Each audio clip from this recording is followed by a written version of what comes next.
Last time we spoke, the ironclad steam warship Nemesis had made a name for herself, wreaking havoc upon the Qing Navy. Lin Zexu was dismissed and Cession began negotiations with the British. Hong Kong Island was now under British occupation. Jianbi fell to the British, and it seemed a treaty would be ratified, but both the Emperor Daoguang and British Parliament rejected it, forcing Britain to continue its war. The British attacked the Bogue, the First Bar Island, Whampoa Island, and soon Cession was rushed to Beijing and cast into chains by the Emperor. Then the British attacked Canton, hoping to force the Qing government to come to a deal. Emperor Daoguang was being fed false reports from his officials of the ongoings of the war, but how long could they delude him until everyone realized this was a serious war? This episode is part 3 of the First Opium War series, Treaty of Nanjing.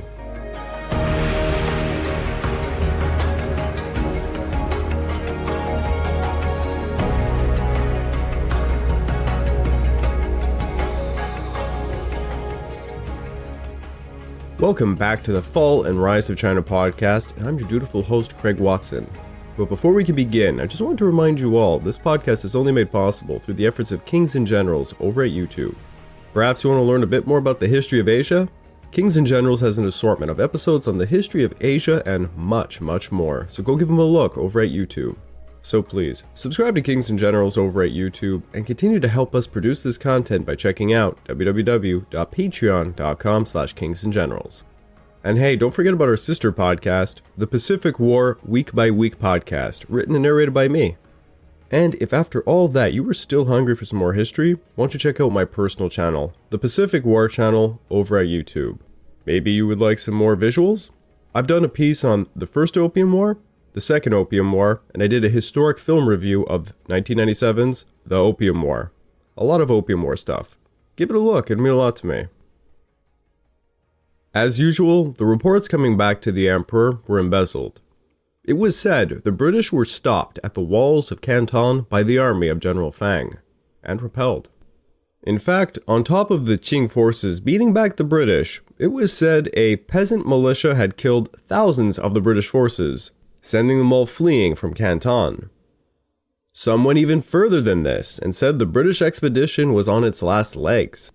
Yixian's report to the Emperor said, "The barbarians had begged the chief general that he would implore the great emperor in their behalf, that he would have mercy upon them, and cause their debts to be repaid them, and graciously permit them to carry on their commerce, when they would immediately withdraw their ships from the Boca Tigris, and never dare again to raise any disturbance." The Qing court urged the emperor to build upon the great victory, and to bring an even larger army into the field against the barbarians. Now that the factory quarter was secured, Elliot turned his attention back to Amoy, but he still had a large problem. The British force was full on facing an epidemic of malaria and dysentery, causing numerous casualties. The British warships were becoming hospitals for the countless decimated troops. Elliot had to take the force to Hong Kong Island to treat all the men.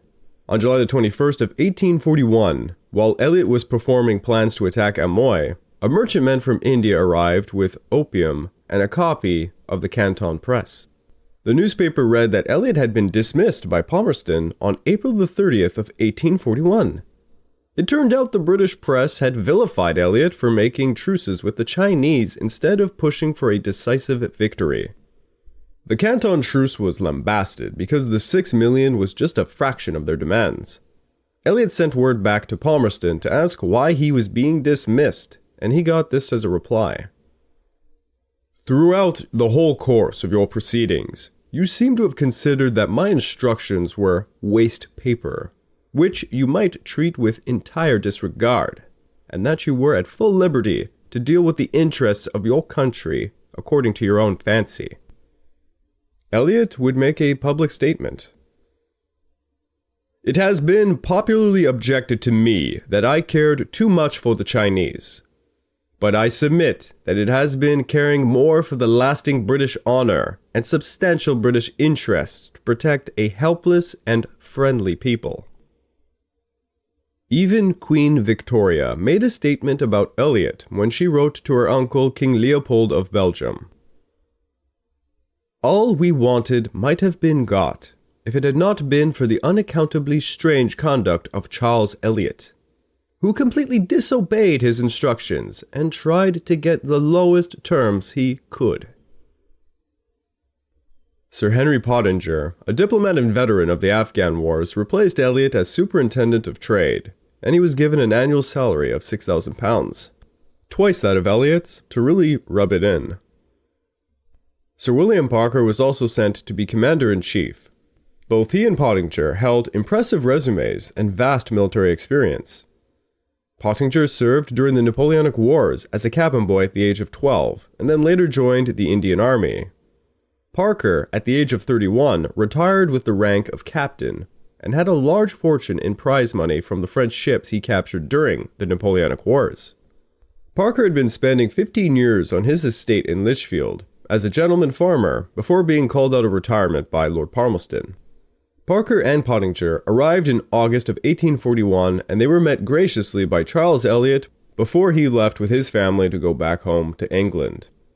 The opium smugglers were delighted to finally be rid of Charles Elliot and his moralistic distaste for the opium trade. They had hoped the new guys would be more amenable than Elliot, and they were in for quite a shock. One of the first things Pottinger did was tell the residents of Canton this: "Could allow no consideration connected with the mercantile pursuits to interfere with the strong measures which he might deem necessary, and if they put either themselves or their property in the power of the Chinese authorities, it must be clearly understood to be at their own risk and peril." Now, while Elliot was argued to be a Sinophile, Pottinger was the very opposite of that. He was a Sinophobe. Pottinger did not have any understanding of Chinese culture, nor their protocol for saving face in dealings. When the governor of Canton came to greet Pottinger in Macau, Pottinger simply sent a subordinate to meet the man, insulting him greatly. On August the 21st of 1841, the British Armada was 32 ships strong, with 4 regiments of over 27,000 men aboard them. Pottinger left 1,350 men to garrison Hong Kong Island, while the rest sailed off for Amoy. Amoy was a granite island, around 300 miles north of Macau. Today it's called Xiamen, and it's not really of any value. It was quite barren, but it was closer to Beijing, and thus a threat to Emperor Daoguang. Amoy had been fortified by the Qing recently. They had built a few batteries on Gulangyu Island, which lies just off the coast of Amoy, and they prepared defenses all along Amoy's coast. Amoy's coast held 96 embrasures and over 200 cannons to defend its harbor. Then the Qing sent a force to garrison it, adding an additional 42 cannons and 10,000 troops. Gulangyu's island's batteries had 76 cannons, including some more modern artillery smuggled over from Singapore. The British Armada made first contact with Gulangyu Island as it protected the approach to Amoy, and the Druid, Blondie, and Modesty blasted its fortifications from 400 yards away. As was so typical in this war, the cannons at Amoy and Gulangyu were antiquated and in fixed positions. To give you more of a visual idea of this issue, these cannons could not swivel well. They were basically fixed to the ground, greatly hampering range and accuracy, as you would imagine. Thus, when the British ships began to bombard them, they could not effectively return fire. After 90 minutes of bombardment, the Qing cannons went silent and the British began landing troops without any opposition. Major General Goh disembarked from Nemesis by 3:45 p.m. as Amoy's batteries were neutralized and 26 Chinese war junks in the harbor were put out of commission. Despite the ferocity of the British bombardment, the cannons on Amoy's fortresses recommenced opening fire upon the troops, and Goh personally led a bayonet charge towards the fortress's southern wall. The Qing soldiers on the fort began to fire their matchlocks at the British, but they were overwhelmed by the enemy's gunfire. Soon, many of the Qing soldiers routed, and when the Qing commander realized the situation was hopeless, he marched straight into the sea, committing suicide by drowning himself. The reports given back to Emperor Daoguang were like this. The Manchu commander rushed out to drive back the assailants as they landed, and he fell into the water and died. A rather bizarre sort of positive spin on the story. The British forces scaled the fort's walls and opened its gates. And inside the fort, the British found a large number of opium pipes lying beside the cannons. This was alleged. When the British found Amoy's treasury, they found a record indicating that there were thousands of silver taels, but none were to be found.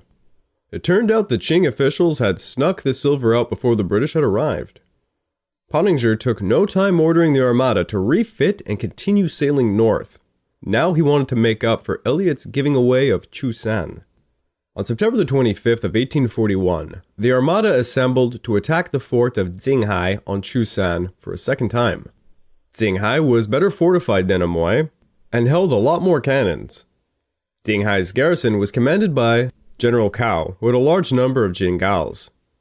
Jingals are quite interesting and a bit of a comical thing to look at. Seriously, it's one of those things that's really worth a Google.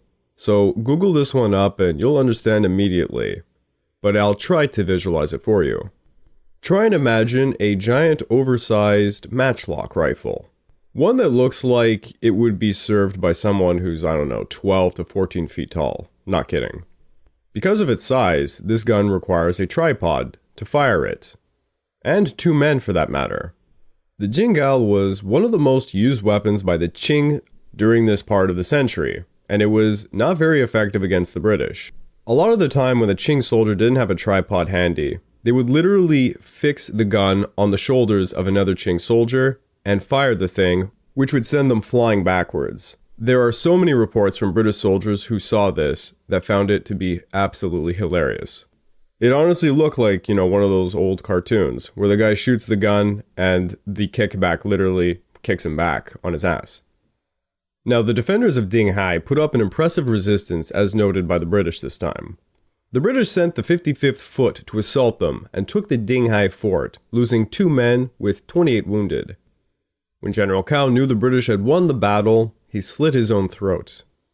The British found 100 iron guns, 36 outdated brass cannons, and 540 Jingals in the fort, indicating the capability of the Qing military. Pottinger wrote back to Palmerston to make his resolve adamantly clear. Under no circumstance will Dinghai and its dependencies be restored to the Qing government, until the whole of the demands of England are not only complied with, but carried into full effect. However, catastrophe hit again when the British ship Nerbudda, transporting some British and Indian soldiers, went aground off Taiwan. The British soldiers fled in lifeboats, leaving the Indians behind, who spent 5 days on the ship until dehydration and starvation forced them to go ashore on rafts. The Qing forces in Taiwan seized them and imprisoned them. Then in March, an opium ship named the An also went aground on Taiwan, and 14 of her survivors were imprisoned alongside the Indians from Nerbudda. The Qing officials were desperate for good news, and they sent reports back to the emperor that a large naval battle had been won at Taiwan, and that 2 ships were sunk. Emperor Daoguang was delighted, and he rewarded the Taiwanese officials with honors and silver. Meanwhile, the British Armada left a garrison at Jinghai and sailed for Jingtai, which lies 10 miles east of the mainland. They began to bombard Jingtai's forts on October the 10th, and it proved to be a difficult task as the forts were atop a very large cliff. Around 4,000 Qing troops garrisoned the city. Quite a few were Mongol bannermen. Major General Go sent a force of 1,500 to flank the fort on the cliff, while the Wellesley and the Blenheim covered their march with a bombardment. By the afternoon, the British had 3 men dead and 16 wounded, but they had allegedly killed several hundred Chinese. Jingtai was taken by the late afternoon, and the Qing commander, Yi Qian, attempted to drown himself, but having failed to do so, committed suicide by overdosing on opium. The British captured around 150 cannons, and noticed amongst the majority, which were antiquated, the usual sort they kept finding, a few were state-of-art. The Qing, it seems, were trying to replicate the British-styled cannons. Many prisoners were taken, but Go had to let them all go. he simply did not have enough men to spare to guard them. Yet before letting the POWs go, the British attempted a rather heinous act. The British Marines used their jackknives to cut off the Manchu queues of the Qing prisoners as takeaway gifts. Yet before too many of the Marines were able to do so, to the credit of Go, he ran to the scene to stop the heinous act. After securing Jingtai, the British sent Nemesis up the Yung River and soon discovered it was crossable, and that they could navigate it to get to Ningbo. On October the 13th, the British Armada landed troops at Ningbo, just 10 miles southeast of Jingtai. Ningbo's gates opened for them without a fight as the Royal Irish Band played St. Patrick's Day in the morning. The British found the building that was holding the prisoners from the kite, and they burnt it down. Pottinger wrote to Palmerston that he, quote, looked forward with considerable satisfaction to plundering Ningbo, as a reprisal for the maltreatment there of British prisoners. And that is just what he did. The British looted $160,000 in funds and placed a 10% taxation rate on its citizens. Pottinger also confiscated provisions, Chinese ships, property, and the main Patagona's bell as a prize sent back to India. The Qing authorities left Ningbo, and the British failed to set up any form of police, and thus many looters ran rampant, Chinese and British alike. Go and Parker were livid at the conditions. The inhabitants of Ningbo had opened the gates without a fight, and they should have been left unmolested. They both argued Pottinger was allowing British honor to be stained at Ningbo. Now, while a lot of these victories seemed easy, they were also Pyrrhic in nature. Disease continuously reared its ugly head, reducing the British troops. Every place they occupied had to be garrisoned, and now they were down to 700 able men and had to winter in Ningbo. The humiliated and pissed off citizens of Ningbo began hurling rocks at their occupiers. Soon it became very apparent police were needed at Ningbo, and thus a Qing official was set up as the chief of police. He was named Yu Deqiang. In reality, the British were having Yu Deqiang compile a list of the wealthiest residents of Ningbo so that they could extort money from them. Yu Deqiang was also doing something else. He was spying for the Qing military, who was currently massing troops outside Ningbo to retake the city. Emperor Daoguang had taken up action as soon as reports came that Ningbo had fallen. He sent his cousin, Prince Yijing, to recruit an army and to, quote, drive the English into the sea. Prince Yijing was a 48-year-old general and an honored veteran of wars against Muslim rebels in Xinjiang province from a decade earlier. Yijing brought with him quite an unlikely band of literary scholars whose expertise lay in Confucian teachings and not the art of war. The scholars also happened to be rampant opium addicts and were deemed by the British later on to be weekend warriors. On March the 10th of 1842, Yijing had sent a force of 5,000, mostly ill-trained intellectual types.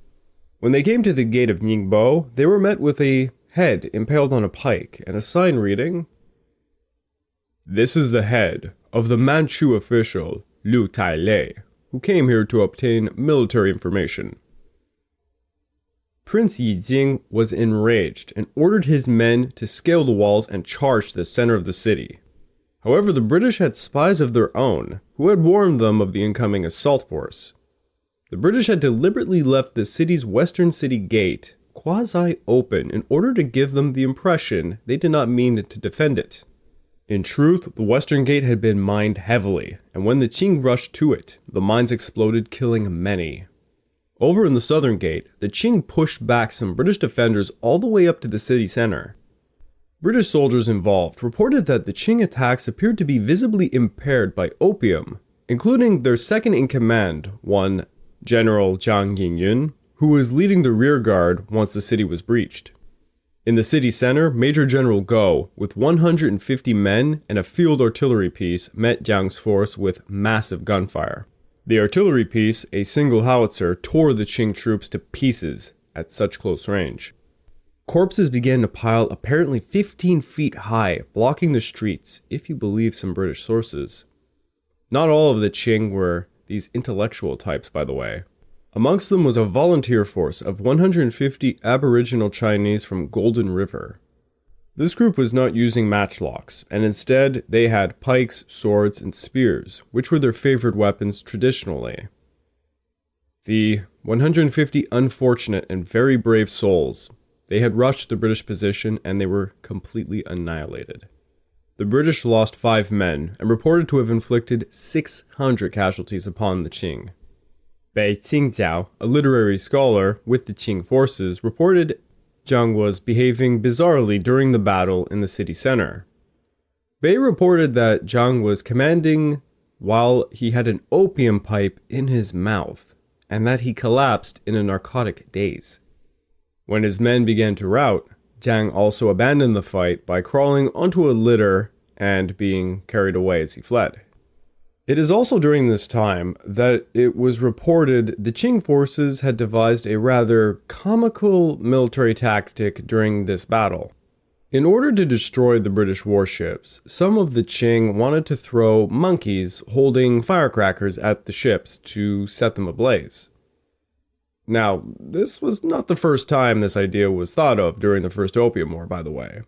Though there is little evidence it ever really occurred, yeah, take this one with a grain of salt. There was also an idea put forward to send Chinese merchants with smallpox-contaminated meat to weaken the British prior to the attack. But General Yi Jing vetoed this plan, deeming it to be far too unethical. The battle had a devastating psychological effect on the Qing military. They had suffered nearly 600 casualties and taken nearly no British down with them. The Qing commanders were realizing the British technological superiority was too significant, and a defeatist mindset began to set within the Qing military as a whole. For failing to retake Ningbo, Emperor Daoguang sentenced Prince Yijing to death. Prince Yijing would escape death, however, and he was instead exiled to Turkestan. When the Qing forces made their retreat from Ningbo, they sent over 270 Chinese vessels to try and blockade Jingtai. But it seems the commander of the force, Chen Tingchen, did not want to risk an invasion, so he never landed any troops. Instead, they found a British shipwreck, salvaged its pieces, and they sent it back to Beijing as proof that they had won a great naval victory. Having failed to take Ningbo, the Qing began to poison its food supply, which prompted the British to attack a village nearby named Zeki, in retaliation, where many Qing soldiers had fled to. At this point, Pottinger returned to Hong Kong in February of 1842, and he found the city transformed since he had last saw it. Now it really looked like a westernized city. There was a 4-mile road, 24 brothels, and builders were busy constructing elsewhere. The tea trade was continuing in Canton, and so was the opium trade, of course. It was estimated every 4th ship that stopped at Hong Kong was carrying opium at this point. Another 100 ships were sent to China carrying thousands of troops. Go went from having a force of 3,000 to 10,000. By May of 1842, the hostilities would fire up again. On May the 18th, the British were sailing further north, edging closer to Beijing to put pressure on the emperor, when they came across Chapu, a town 75 miles northwest of Chusan Island. Major General Go divided his force of 2,220 men into 3 groups with a right and left wing and his artillery in the center. The British force landed on Chapu without resistance until they reached a joss house further inland. There were 300 Chinese barricaded inside the joss house who refused to surrender, and they fired upon the British, inflicting quite a few casualties. The fight over the joss house went on for many hours as the British stormed parts of Chapu City, bombarding its walls with their artillery. Go lost one of his senior officers, one Lieutenant Nicholas Tomlinson, who died leading a breaching party of the 18 Royal Irish while storming the city. Aside from the joss house fight and the initial breaches, the battle went over quite well for the British, because the Qing defenders had only seriously guarded one side of the city's walls. In Go's words after the battle, "The enemy were completely taken by surprise, as usual. They were unprepared for anything except a frontal attack. They gave way on all sides and took to flight, with the exception of a body of some 300 Tartar troops, who seized a small joss house and held it with indomitable pluck and perseverance. The Royal Irish were infuriated at the loss of their commander, and they wanted to kill the POWs, but British officers intervened. Instead, the POWs were subjugated to having their Manchu queues tied up together in a group of 8 to 10 men each and marched in public after the city was officially captured. Despite this, many POWs were bayoneted. When the British found the main Qing barracks, they found a horrid scene. The Manchu had a military tradition of not being taken alive, and a large force of Manchu had committed suicide after poisoning their wives and children. Black and bloated faces were seen alongside soldiers with slit throats. The British reported 13 dead and 52 wounded while taking the city, and that the Qing had lost thousands. Next, the British sailed forth to attack Wusang, which lay at the mouth of the Yangtze River. By taking Wusang, they would be able to cut off the important second capital of Nanking from its riverway. They believed taking Nanjing would bring the Qing to the bargaining table, and it would be easier to attack than, let's say, Beijing itself. They could also take Shanghai and cut its tax revenue off from Beijing. On June the 13th, the British Armada made its way to Wusang after being fired upon by some forts along the Hongbi River, an estuary of the Yangtze which caused 3 deaths. They laid anchor off Wusang and began naval bombardments of its port on June the 16th. After a few hours, the Qing forts stopped returning fire, and the British began landing their troops to assault them. As had become very typical, the Qing defenders had mostly fled during the cannon exchange, but some stayed put to meet the invaders, such as the Qing commander Chen Huacheng. Chen Huacheng would go down fighting to the end as the British scaled the fort walls and occupied them. Hundreds of Qing soldiers were killed during the invasion and bombardments, and by the late evening, Wusang was occupied in full. On June the 19th, the British marched on Shanghai, just a few miles south of Wusang. They found no sign of the enemy there, just 2 pieces of artillery left on the city's walls. The invaders scaled the walls and opened the gates as its residents fled the city. The residents of Shanghai bribed the British with $300,000 to try and prevent them from looting, but the British officers simply let their men plunder away. An eyewitness saw some of the pillaging go down. A wealthy and respected Qing official named Cao was living in a walled home with a courtyard in the suburbs of Shanghai when some British soldiers kicked down his front door. They began to loot the man's entire food supply and demanded Cao to show them where he was hiding his silver. They put a knife to his throat and they shouted, "Fan Ping, Fan Ping," which meant foreign cakes, an idiom for silver. Despite their belief the man was hiding silver, they did not find any. Cao and his family lost all of their food, and to make matters even worse, after a few days, some Chinese looters came by and stole some food Cao's family had found. Cao was forced to go door to door begging for food to feed his family, but the city had been plucked clean. Cao himself wrote, "Foreigners have contented themselves with loot and rape, but as the city fell without resistance, there has been no general slaughter.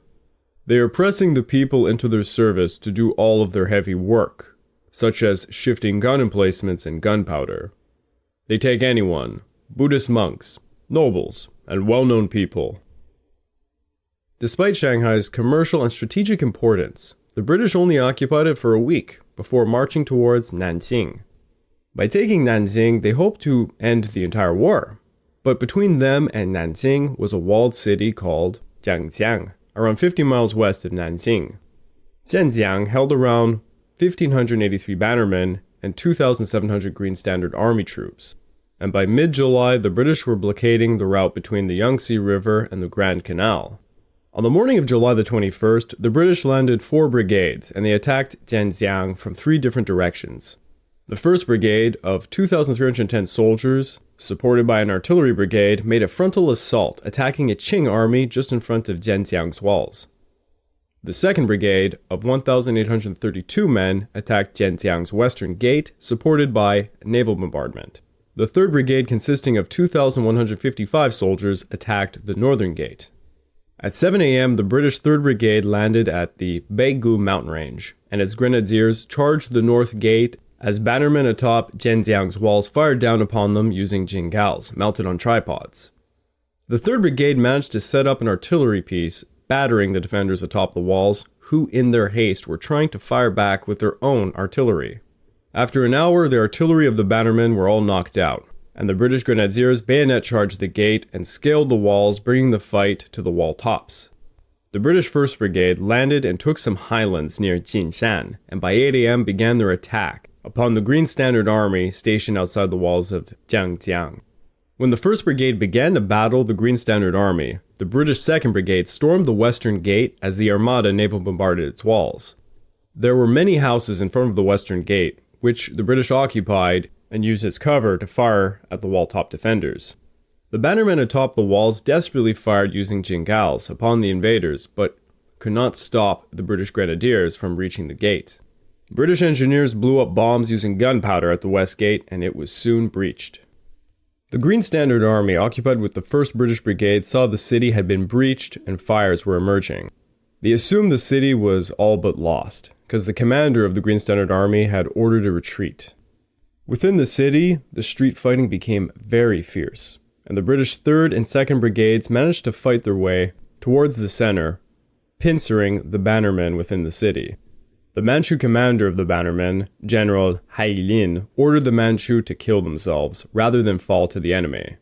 Again, families were poisoned and soldiers strangled themselves or slit their own throats. General Hailin gathered up all of his court papers into a pile. He sat upon that pile and he lit himself on fire. Pottinger wrote of this scene, "He was worthy of a nobler and better fate." The non-Manchu residents of the city did not share this view, however, as before his death, General Hailin ordered all the non-Manchu residents executed on charges of treason. I am hardly qualified to explain this, but just know that there is a great animosity between the Manchu and Han Chinese at this time. Hell, some of that animosity survives to this very day. A poet named Zhu Xiyun, who lived on the outskirts of Jiangjiang City, gave an account of this event. Of General Hailin, he wrote, "Hailin was in a very excited state. All over the town, he arrested harmless people on the ground that they were in league with the enemy. He handed them over to the prefect to imprison and flog. It was only at the 4 gates that he had a cannon pointed outwards. Inside the city, his whole activity consisted in arresting passerbys on suspicion of them being traitors. Whenever women or children saw Manchu soldiers, they fled in terror, upon which the soldiers ran after them and slew them, announcing to Hailin they had disposed of traitors, for which he gave them great reward. The barbarians, different and the same, were now on both sides of the gates." The British had around 40 dead and 100 wounded, and they alleged that they had killed perhaps 1,000 Chinese. In contrast to the Manchu-led horror, public opinion in the city improved of the invaders on July 24th, when the British hung a rapist and a looter from their own ranks. They hung placards to show the men, warning anyone would face the same fate for such crimes. Again, it should be said, both these men happened to be Indian, a noticeable pattern in this war. The blaming of everything upon Indian soldiers was very apparent. By August the 16th, a proclamation was made officially forbidding looting. And on September the 5th, opium was proclaimed fully legal and traded to residents. Major General Go uses artillery to blast holes in Zhengjiang's walls before taking the army to march onwards, making sure the city could be easily retaken later if need be. With the capture of Zhengjiang, the British gained control over the traffic upon the Yangtze River. The British quickly blockaded the Grand Canal, paralyzing the entire region. The governor of Nanking, Ye Libu, sent word to the emperor summing up the situation. "The Yangtze River is a region like a throat, at which the whole situation of the country is determined. Now they have already cut off our salt and grain transportation, and stopped the communication of merchants and travelers. That is not a disease like ringworm, but a trouble in our heart and stomach."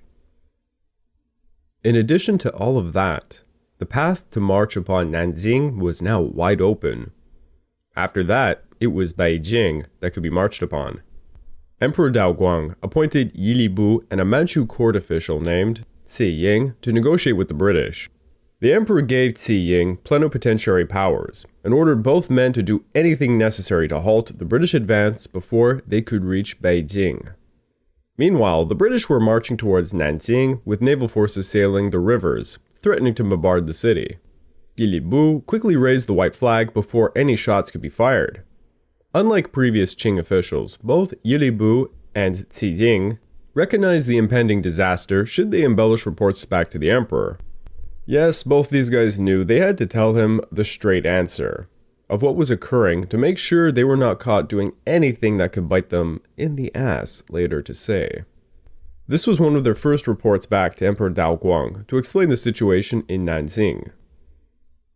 Should we fail to ease the situation by soothing the barbarians, they will run over our country like beasts, doing anything they like.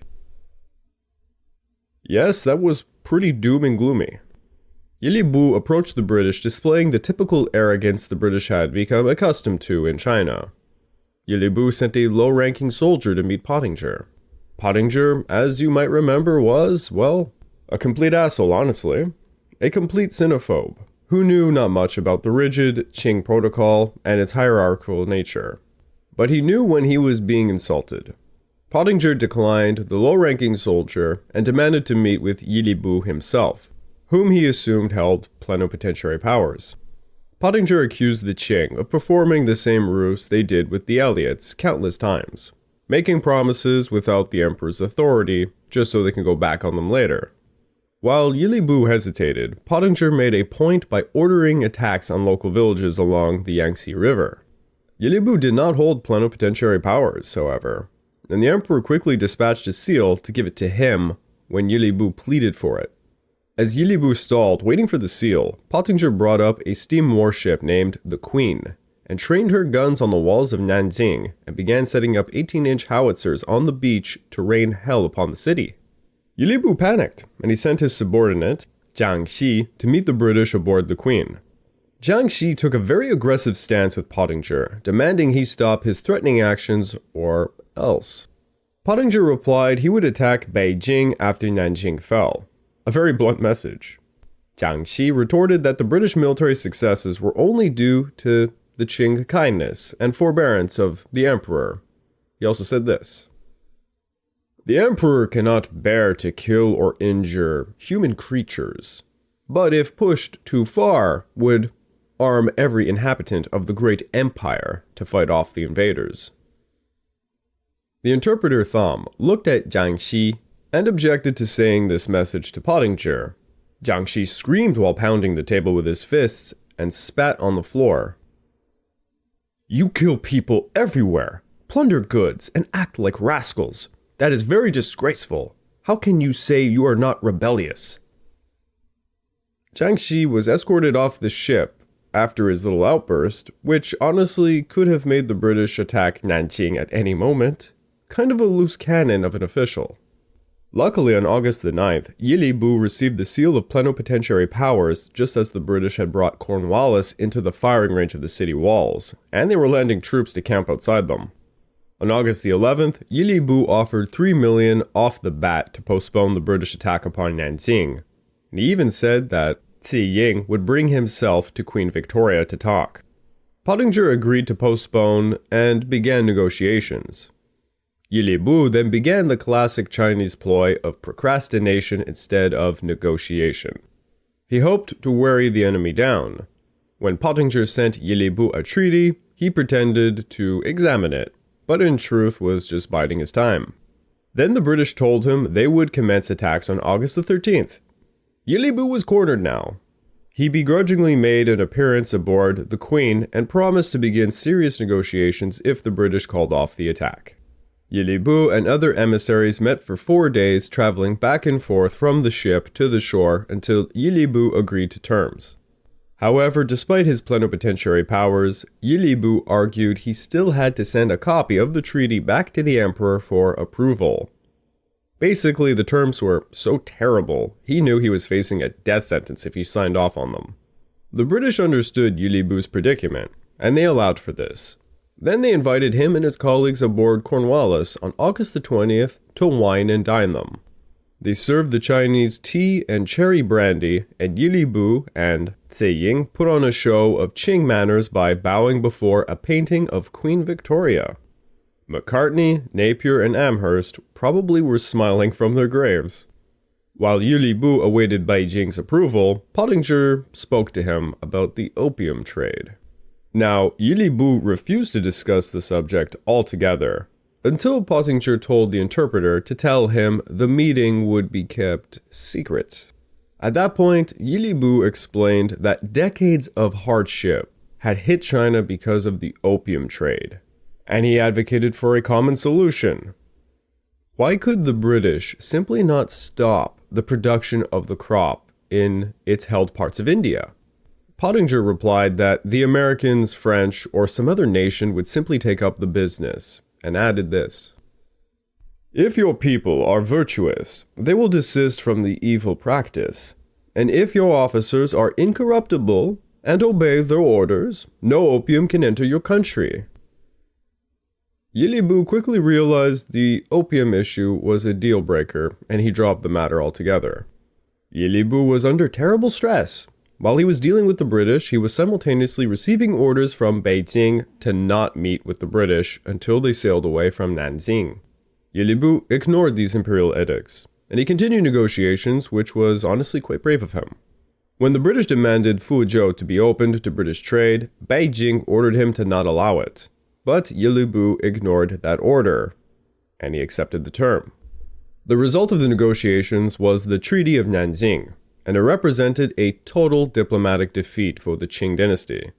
The original demand for $6 million in reparations for the 20,000 chests of confiscated opium and the cost for Britain's war reparations ballooned to a sum of $21 million. That was half of China's yearly tax revenues back then. Yili accepted the amount to be paid in installments. The British gained everything they wanted except for the legalization of the opium trade in China. Despite written instructions from Lord Palmerston to, quote, "strongly impress upon the Chinese plenipotentiaries how much it would be in their interest and that of their government to legalize the trade." Pottinger did not press upon the issue after receiving a message from Emperor Daoguang through Yili stating this: "Gain-seeking and corrupt men will for a profit and sensuality defeat my wishes, but nothing will induce me to derive revenue from the vice and misery of my people." The Emperor Daoguang refused to agree to a formal recognition of the treaty, and he sent another letter to Yili to give to Pottinger, stating this: "Our nations have been united by friendly commercial intercourse for 200 years. How then, at this time, are our relations so suddenly changed as to be the cause of a national quarrel from the spreading of the opium poison? Multitudes of our Chinese subjects consume it, wasting their property and destroying their lives. How is it possible for us to refrain from forbidding our people to use it?" The Qing government did not want to admit publicly that a shocking amount of the Chinese population were suffering from opium addiction. On August 27th of 1842, Beijing approved what was thought to be the complete text of the Treaty of Nanjing. The draft was signed on August 29th aboard the Cornwallis, and Yili was so sick he had to be carried off the British ship to sign it. The signatories, Yili, Ying, Parker, Go, and Pottinger, gathered in a cabin aboard Cornwallis as the seals were fixed. You can actually Google a painting that was made of the very moment. It's quite a nice painting. A lunch was served afterwards as the Qing banner and Union Jack flew aboard the Cornwallis's masts. Ying insisted on stuffing Pottinger's mouth with a candied plum at dessert time, stating that it was a Manchu custom and a symbol of agreement. An English crew member who witnessed this said, "I shall never forget Sir Henry's face, determined resignation." The Qing left after lunch, and despite Ying's playfulness with the plums, it masked their despair at the terms of the treaty. The British had agreed to give back Chusan and Amoy after the reparations were paid in full. They demanded access for trade and permanent residence at the ports of Canton, Amoy, Fuzhou, Ningbo, and Shanghai. Each port had to have a British consular official, and limited trade through the Kohong system was to be abolished. The pretense that Britain was a tributary inferior nation to the Qing Dynasty was to be abolished, and now they were to be treated as equal nations. Hong Kong Island was to be a permanent British colony, and Nanjing would be blockaded by Britain's armada until the first reparation payment of 6 million was paid in full. Yilibu was so terrified of the emperor, he sent an edited version of the Treaty of Nanjing back to Beijing, omitting the points that the emperor would have screamed to not allow. The British flotilla at Nanjing remained for several weeks until the British crews began to all get sick. By October the 12th of 1842, the 6 million was paid and the British fleet departed Nanjing. Those shipwrecked prisoners from the An and Nerbudda would become unfortunate victims. Emperor Daoguang ordered their execution, and on August the 10th, the captives were taken 3 miles outside the city walls and executed. As reported in the Chinese Repository, a publication in Canton, all the rest, 197 prisoners, were placed at small distances from each other on their knees, their feet in irons, and hands manacled behind their backs, thus waiting for their executioners, who went round, and with a kind of two-handed sword cut off their heads without being laid on a block. Afterwards their bodies were all thrown into one grave, and their heads stuck up in cages on the seashore. Pottinger threatened retaliation for the massacre, but the governor of Canton, Yiliang, said he arrested the ringleaders and that they would be punished at Beijing for their crimes. Back in Britain, the Treaty of Nanjing was hailed. The Illustrated London News crowned it, "It secures us a few round millions of dollars and no end of very refreshing tea. It gives us an impetus to trade, cedes us one island in perpetuity, and in short puts the sort of climax to a war which satisfies our interests more than our vanity, and rather gives our glory a preponderance to gain."